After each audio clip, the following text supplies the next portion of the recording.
al doctor Alejandro Aguilar por acceder a la invitación de la Cámara Boliviana de Negocios Electrónicos y Servicios. Empezamos, por favor.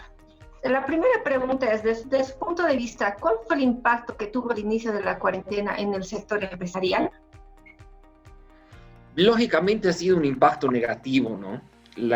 Ninguna empresa, independientemente de su tamaño o su estructura, estaba preparada para afrontarse a una situación de esta manera. Nadie lo tenía pensado, nadie lo tenía previsto y consecuentemente se genera una recesión económica enorme, ¿no? Donde básicamente cae la inversión, cae el consumo y se incrementan consecuentemente los despidos. Para tener una idea general, en Bolivia en el registro de comercio tenemos alrededor de 35.000 empresas formalmente registradas, de las cuales estaban solamente operando alrededor de 6.000. Entonces, estás hablando de un 80% del sector formal paralizado en este momento, que lógicamente te va a traer consecuencias económicas, te va a traer consecuencias laborales, te va a traer consecuencias impositivas, todas estas negativas para este impacto de lo que ninguna empresa tenía previsto ni pensado, ¿no? Que al final de cuentas a todos los sectores nos tomó de sorpresa y que lógicamente nos genera impactos negativos en nuestra economía. Ciertamente miles de empresarios se encuentran con la sensación de incertidumbre tras la crisis económica causada por la pandemia del COVID-19. ¿Cuál es su opinión al respecto?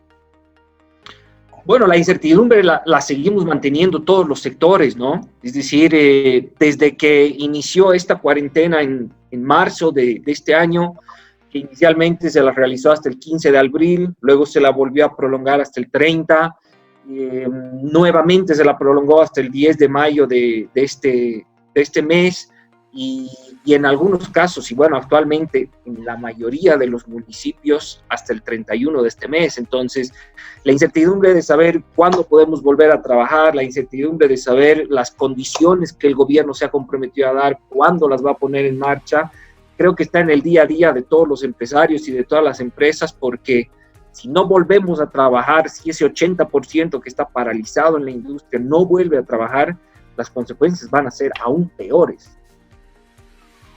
Sí, ciertamente. ¿Y qué estrategias comerciales deberían implementar las empresas en la etapa del post-COVID?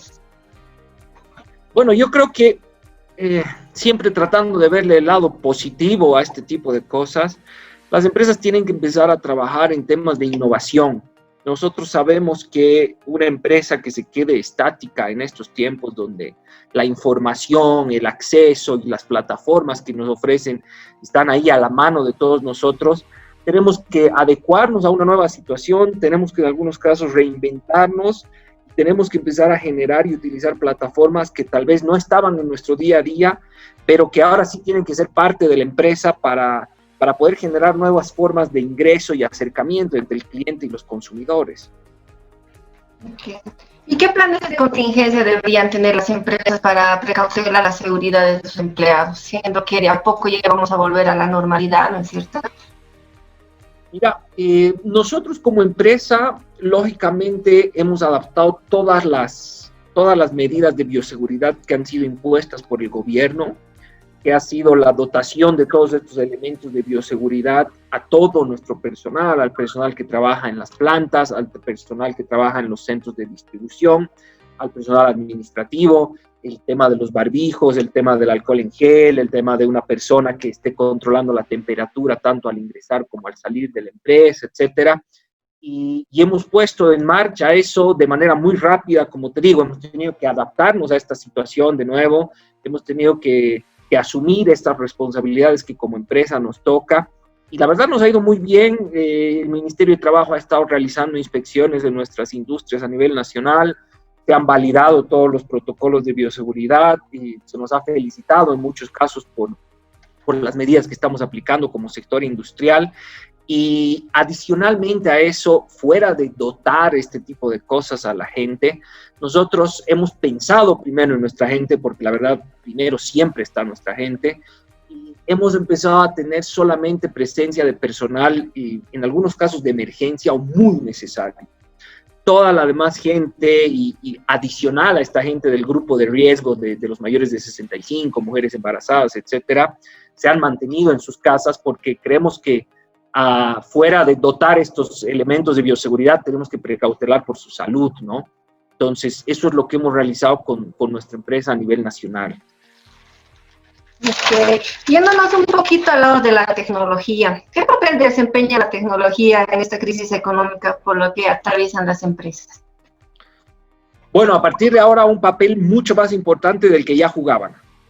La tecnología ahora se ha vuelto una herramienta de trabajo esencial y primordial, no solo en las empresas, porque a través de la tecnología podemos tener este conversatorio. A través de la tecnología nosotros mantenemos las reuniones de trabajo con el equipo. Como te mencionaba anteriormente, mucho de nuestro personal administrativo está haciendo lo que es el home office o el teletrabajo. Entonces se mantienen las reuniones a través de plataformas como Zoom. Permite crear o generar otro tipo de alternativas para acercarnos entre la empresa y el cliente. Nosotros hemos tenido que jugar un papel muy importante en cuanto a esta innovación tecnológica, porque hemos creado plataformas que nos permitan llevar nuestros productos hasta los clientes. Hemos creado plataformas de delivery que están disponibles para que la gente pueda entrar a la plataforma, pueda ver los productos que tiene disponibles, pueda realizar sus pedidos y a estos les puedan llegar a través de este servicio de entrega hasta sus domicilios sin ningún tipo de costo adicional, pero eso nos ha permitido acercarnos. Hemos hecho algunas alianzas con restaurantes que son parte de nuestros clientes para otorgar estas gift cards, que son tarjetas para comprarlas ahora pero consumirlas después, que te van a permitir y al final de cuentas tienen que ser tus herramientas para poder tratar de seguir trabajando y generando, ¿no? Una empresa día que no trabaja es día que no ingresa dinero, pero las obligaciones siguen manteniéndose. Entonces, la tecnología nos ha hecho ver esa necesidad de hacer una innovación a través de la utilización de las herramientas que están disponibles y que todas las empresas, independientemente del rubro al que se dediquen, tienen que usarlas, ¿no?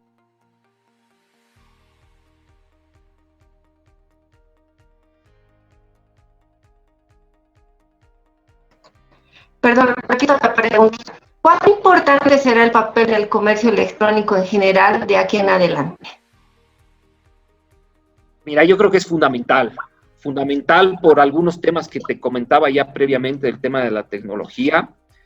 Tiene que ser una fuente adicional, si no la más importante, que empiecen a usar las empresas para generar ingresos. A nosotros este comercio electrónico nos ha permitido desarrollar estas alternativas que te comentaba, como la plataforma de los deliveries o de las entregas. Y justamente ayer salía un artículo en El Deber con relación a esto del comercio electrónico.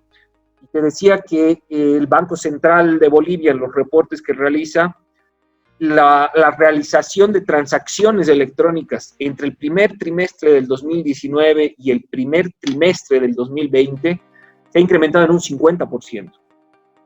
Y se ha incrementado en un 50% porque la gente también se ha dado cuenta de que para poder acceder a estos productos o servicios tiene que utilizar la tecnología, tiene que utilizar el comercio electrónico. Este reporte al que te hago referencia señalaba también que, por ejemplo, las descargas en ciertas aplicaciones, pongámonos el ejemplo de los bancos, para realizar compras, servicios, etcétera, se ha incrementado en un 50% desde febrero hasta abril de este año. Entonces, es un rol fundamental porque si no utilizas al comercio electrónico en una situación que no sabemos cuándo va a regresar a la normalidad, si se puede dar el término, básicamente no vas a poder generar estas opciones de negocio y estas variaciones de ingresos o fuentes de ingresos, ¿no? Y en la actualidad la pregunta que todo el mundo se está haciendo es ¿cuál será el futuro de las empresas a nivel mundial y cuán duras serán las repercusiones de la paralización del aparato productivo del país? ¿Qué opinan al respecto? Mira, las repercusiones creo que se han sentido desde el día 1. Desde el día 1 que hemos entrado a esta cuarentena, que son casi bueno, 60 días atrás, creo que se cumplen hoy, fue el 21 o 22 de marzo que nos declararon esta cuarentena total. Entonces se sintieron desde el día siguiente porque, vuelvo y te repito, día que una empresa no atiende es día que no genera ventas, pero no es un día en el que las obligaciones desaparecen. Entonces, hay un estudio que te dice que las pymes y las MIPES, sobre todo, tienen un plazo de entre 30 a 45 días. Posteriormente a eso entra en una situación de iliquidez. Entonces, imagínate, nosotros estamos ya en 60 días. Hay muchas empresas que seguramente no han podido ya al día de hoy hacer sostenible el rubro de su negocio. Hay muchos negocios que van a seguir todavía paralizados por las medidas que está adoptando el gobierno en cuanto a restricciones de horarios, etcétera, y que lastimosamente no van a poder sostener esta situación, pero han tenido que generar y crear nuevas estrategias las empresas que actualmente están en el mercado para poder generar ingresos. De acuerdo al rubro que se dediquen e independientemente a lo que hagan, tienen que generar estas nuevas alternativas porque las repercusiones son negativas en temas económicos, porque se han sentido más de 2 meses ninguna empresa, independientemente del tamaño que tenga, puede aguantar esta situación. Una empresa pequeña tendrá costos operativos más bajos, con ingresos tal vez un poco más bajos, pero el mismo impacto va a sentirlo una empresa grande. Es como una persona que vive sola, tiene cierto nivel de gastos. Una casa que puede ser más grande, pero donde viven 10 o 20 personas, tiene lógicamente costos también mucho más altos que necesita empezar a generar ingresos para poder cubrirlos, ¿no? Independientemente del tamaño de la empresa. Pero 60 días donde el 80% de tu industria formal está paralizada es insostenible para cualquier empresa. En alguna entrevista mencionó al gobierno, ¿no es cierto?, a la ayuda que están dando. ¿Cuál es su percepción sobre el tema de la accesibilidad a los créditos blancos otorgados por el gobierno? Mira, creo que no es una solución el tema de otorgar estos créditos blandos que ha ofrecido el gobierno. ¿Por qué? Porque al final de cuentas, ¿qué es un crédito? Un crédito es una deuda que uno asume. Entonces, si hace 60 días yo no trabajo, hace 60 días yo no genero ingresos para cumplir ya una cantidad de obligaciones que tengo impuestas por ley, no puede ser la solución salir a endeudarme por un monto mayor para cumplir esas obligaciones. Las políticas deberían estar destinadas a condonar o a reducir obligaciones que actualmente las empresas ya tienen. Esas creo que son políticas que van a permitir darle un aire a las empresas y van a permitir tratar de recuperar en estos días o en este tiempo cuando se flexibilice, esperemos, lo más rápido posible la cuarentena, generarles, digamos, cierto respiro para poder ir trabajando y no pensar en un crédito adicional del que posiblemente ya tienen para pagar otra deuda. Creo que no es esa la solución. La deuda de no tener un ingreso, la solución no tiene que ser endeudarme más, sino tiene que ser que se me otorguen facilidades para poder generar ingresos que no he podido generar hace 2 meses. Ok, finalizamos con esta pregunta. Según su experiencia, ¿qué enseñanza nos deja el COVID-19? Mira, yo creo que nos deja 2 enseñanzas muy importantes. La primera es que las empresas deben mostrar un perfil solidario con los más afectados, ¿sí? Hay una frase que te dice que a las personas se las conoce en los momentos difíciles, a las empresas también. Una de las enseñanzas es esa, hay que ser solidario con los más necesitados, porque independientemente de la situación que se vive, hay mucha gente que vive en el comercio del día a día, hay mucha gente que no tiene alimentos, hay mucha gente que no le alcanzan los bonos que está entregando el gobierno, que tiene familias muy numerosas, y creo que eso es algo que ha partido también de nosotros como empresa y que siempre ha estado en el ADN de la empresa, el tema de ser solidarios con los más necesitados, porque a pesar de que, mira, nuestras plantas en muchas ciudades han tenido que parar, no hemos salido y no estamos con la venta que quisiéramos tener, porque se ha reducido muchísimo la venta, porque la gente no está consumiendo. Hay una desinformación muy grande en la que la gente piensa que la cerveza está prohibida, la comercialización de bebidas alcohólicas, cosa que es falsa, ¿sí? No está prohibida la comercialización, pero mucha gente ha confundido esta norma con lo que es un auto de buen gobierno y automáticamente lo ha asociado con que la prohibición existiría, y esa desinformación se ha transmitido a ciertas autoridades con las que, o las que creen que esto estaría prohibido.